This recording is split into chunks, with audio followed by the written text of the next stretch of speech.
शेतकरी, कष्टकरी, दिव्यांग महिला आणि युवकांच्या न्याय हक्कासाठी प्रहार संघटनेचे संस्थापक बच्चू कडू गेल्या 6 दिवसांपासून मोझरी येथील राष्ट्रसंत येथे तुकडोजी महाराजांच्या समाधीजवळ तर प्रहार जिल्हा अध्यक्ष महेंद्र भांडारकर नवेझरी येथील मोक्षधाम येथे अन्नत्याग स्मशानभूमीत आंदोलन करत आहेत।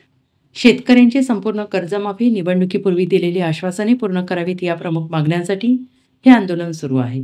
या आंदोलनाला जनतेसह विविध राजकीय आणि सामाजिक क्षेत्रातील मान्यवरांनी पाठिंबा दिला आहे।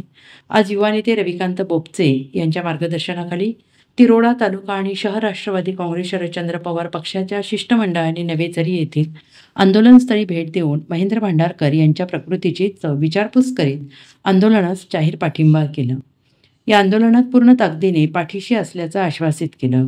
सरकारने शेतकऱ्यांना दिलेली आश्वासने पाळली नाहीत, म्हणूनच बच्चू कडू आणि प्रहारचे कार्यकर्ते यांनी थेट अन्नत्यागाचा मार्ग स्वीकारलाय। त्यांच्या या आंदोलनाला मोठं लोकसमर्थन मिळत असून सरकारने त्याची दखल घ्यावी आणि शेतकऱ्यांना सर्व मागण्या त्यांच्या तातडीनं मान्य कराव्यात अशी मागणी होते आहे। शेतकऱ्यांच्या गळ्यातील फास काढण्यापर्यंत हे आंदोलन थांबणार नाही। सरकारने वेळेवर निर्णय न घेतल्यास आंदोलनाचा भडका उडेल असा इशारा आंदोलनस्थळी देण्यात आला।